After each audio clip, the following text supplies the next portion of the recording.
Indonesia, bangsa dan negara, rumah ideologi Pancasila.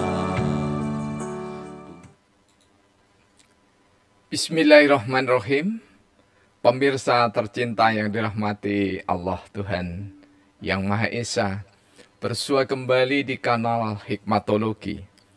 Monolog sederhana mengajak diri kita masing-masing berpikir, kian melembut, cerdas, dewasakan hati nurani berdasar kitab suci agama kepercayaan yang kita yakini. Tentu saja menjunjung nilai luhur Pancasila niscaya dalam kehidupan sehari-hari. Pemirsa, dalam suasana mukminin dan mukminat berupaya optimal untuk menyambut syahrul Ramadan, bulan Ramadan, diawali dengan Allahumma barik lana fi Rajab, meminta kepada Allah agar Rajab ini diberikan keberkahan sampai dengan nanti bertemu pada bulan Ramadan. Kemandirian bagi umat beragama dan berkepercayaan kepada Tuhan Yang Maha Esa di Indonesia sungguh sangat menggembirakan. Begitu sangat menggembirakannya sehingga mulai kami menjadi bagian dari takmir Masjid Al-Ikhlas Rorodo atau Celaket Gang 4 insya Allah itu ya. Kemudian berangsur menjadi bagian dari Masjid Nurul Huda sampai dengan Masjid Khadijah Celaket Kota Malang hingga hari ini. Jadi sejak tahun 70-an hingga hari ini kami belum pernah didatangi oleh pegawai KUA atau Kementerian Agama apapun tugas-tugas mereka. Bahkan begitu mandirinya takmir masjid dan musola, lazimnya setahun 2 kali pegawai pencatat pembantu pernikahan itu hanya mencari data, satu tentang khatib Idul Fitri, yang kedua tentang khatib Idul Adha, dan yang ketiga berkaitan dengan Idul Adha, yakni adalah mencatat data tentang hewan korban. Selebihnya tidak ada. Ini menunjukkan betapa mandirinya kehidupan beragama dan berkepercayaan di Indonesia. Namun ketika berbicara tentang Badan Amil Zakat, Infak, dan Sedekah basis, maka pemerintah betul-betul hadir di tengah-tengah kehidupan takmir musola, langgar, ataupun masjid. Termasuk di dalamnya tentu saja pemerintah tidak sekedar hadir namun menjadi pengepul. Ya. Jadi pengumpul. Kalau bahasa kampung itu pengepul. Pengumpul uang jamaah haji. Kemudian jamaah haji juga tidak tahu berapa jumlah uang yang disetor berikut bunganya. Kemudian selama dikumpulkan oleh pemerintah,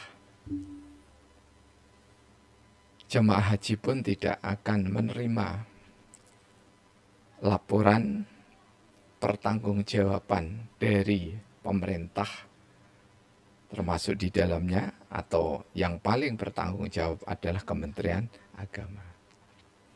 Jadi tidak heran jika kegiatan-kegiatan puasa, kegiatan sholat, dan ibadah-ibadah mahdoh lainnya, kemandiriannya benar-benar sangat mengagumkan. Karena itu ketika di zaman Orde Baru, setiap hari Jumat ataupun Idul Fitri, Idul Adha, ada reserse atau petugas keamanan yang hadir, maka dianggap ini adalah campur tangan dari kemandirian.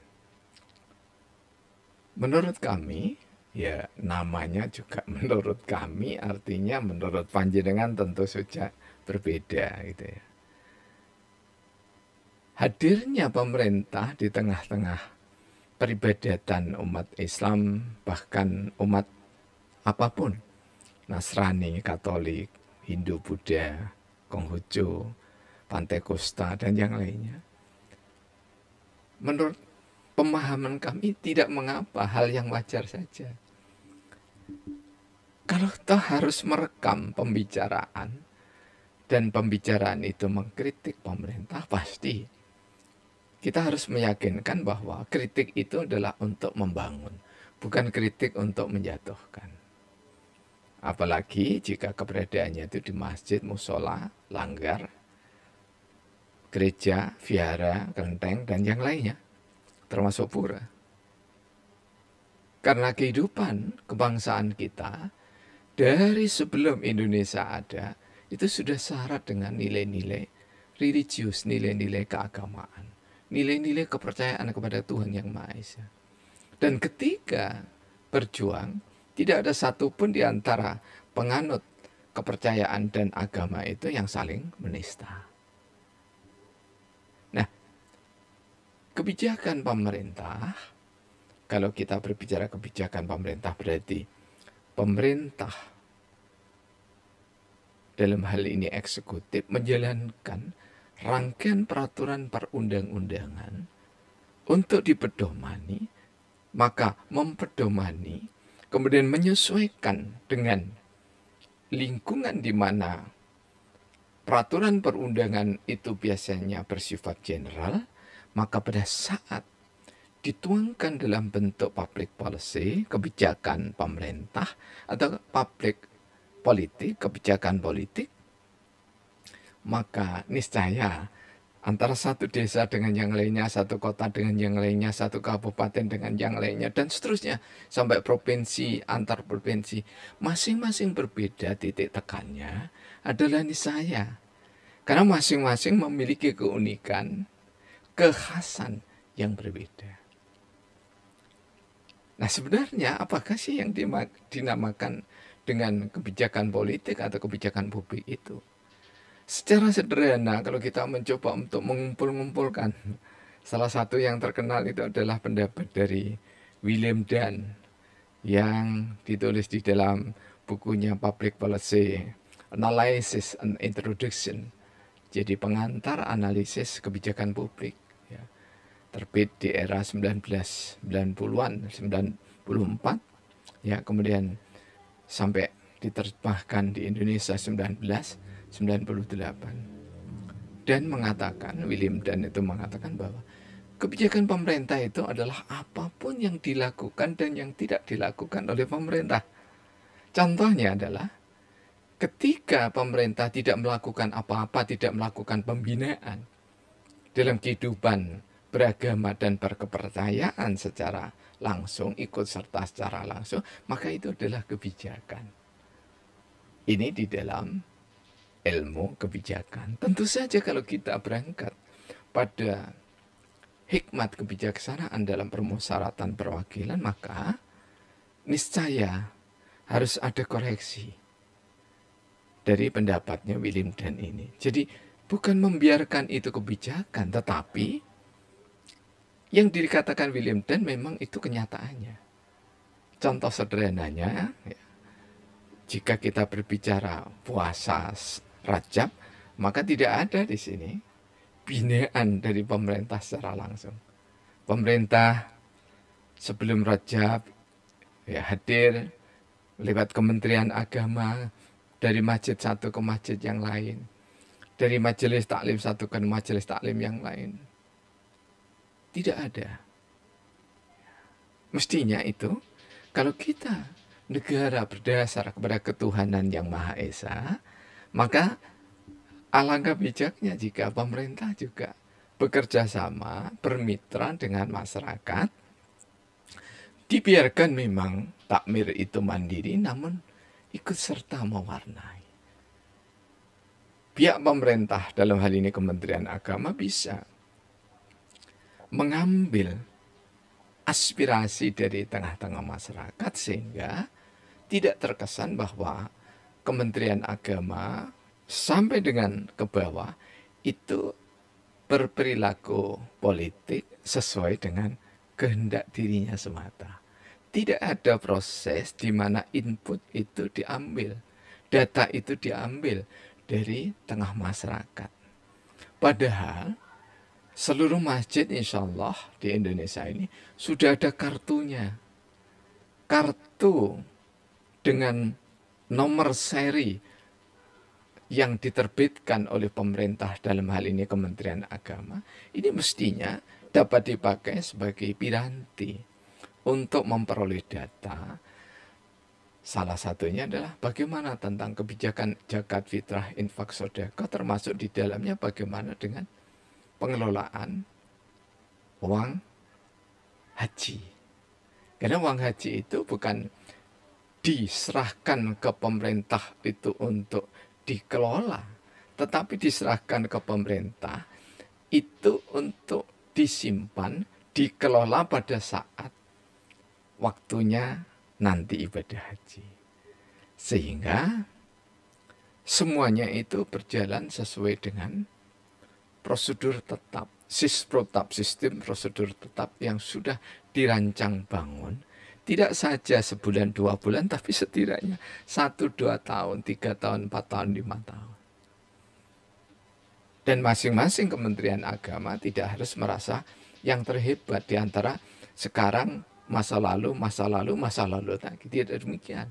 Karena kita ini pembangunan itu sustainable development. Karena sustainable development, pembangunan itu berkelanjutan, maka menjadi niscaya jika semuanya tidak terkesan tiba-tiba seperti jatuh dari langit. Mau menaikkan atau menurunkan ongkos ibadah haji juga tidak tiba-tiba. Tapi diambil coba data dari tengah masyarakat. Jadi bukan dipatok, bukan bottom up begitu. Jadi bukan dipatok dari atas kemudian yang lainnya harus tunduk. Tidak demikian. Dengan cara pemerintah mengambil data, dalam hal ini Kementerian Agama, kemudian ikut serta dalam pembinaan. Setidaknya ada sebulan, kalau tidak mampu sebulan, 2 bulanan, kalau tidak mampu 3 bulan, kalau tidak mampu lagi. Setiap semester sekali kumpul takmir masjid, seluruh kota Malang, seluruh kabupaten Malang, kemudian di sana hadir Kementerian Agama melakukan dialog. Cara-cara yang seperti ini ya, tidak saja mendekatkan antara pejabat dengan rakyat, tetapi ya, perlu diingat bahwa rakyat itu ya, selamanya akan menjadi rakyat, tetapi pejabat itu tidak akan selamanya kalian semua itu menjabat. Oleh sebab itu jangan sampai bersahabat, yang penting menurunkan aturan walaupun tanpa perhitungan analisis yang masak. Karena itu timbul pro kontra. Di saat ada yang mengusulkan kenaikan, kemudian ada yang mengusulkan transparansi, menjadi kesannya sungguh tidak memiliki rencana strategis di tingkat nasional. khususnya dalam hal ini berkaitan dengan kehidupan tentang pola beragama dan pola berketuhanan yang Maha Esa. Nah, mudah-mudahan dengan semangat pengendalian diri di bulan Rajab ini, apa yang kami sampaikan ini juga gayung bersambut di antara teman-teman yang lainnya, tidak untuk gayung saling menista, ya. Sehingga Indonesia ke depan itu makin hari semakin tertata laksana, termanage dengan bagus. Sehingga kebijakan publik itu tidak sekali lagi atas kemauan apalagi syahwat penguasa, tetapi lebih dari itu adalah berangkat dari data yang valid, dianalisis, kemudian dibuat rancangan keputusan, setelah itu disampaikan kepada khalayak atau publik, terutama akademisi, intelektual, cendekiawan, dan termasuk di dalamnya adalah takmir-takmir masjid. Kemudian setelah itu umpan balik ini disusun lagi menjadi net konsep. Setelah itu rancangan undang-undang atau rancangan keputusan Kementerian Agama itu disampaikan lagi kepada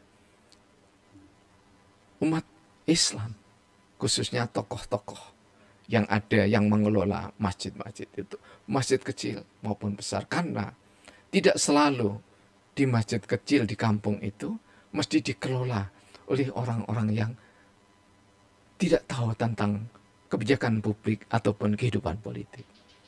Karena itu, pemirsa yang dirahmati oleh Allah, mari kita gayung bersambut bahwasanya kebijakan publik itu niscaya benar-benar warna dari publik yang ada di Indonesia. Karena kita berbicara tentang semangat Rajab, semangat puasa, maka mudah-mudahan seluruh pejabat Kementerian Agama mampu mengendalikan diri. Mengendalikan diri itu termasuk adalah mampu memerankan diri secara tulus ikhlas, karena sudah dibayar oleh bangsa dan negara ini untuk mengabdi dengan baik. Terima kasih. Alhamdulillahirabbil alamin.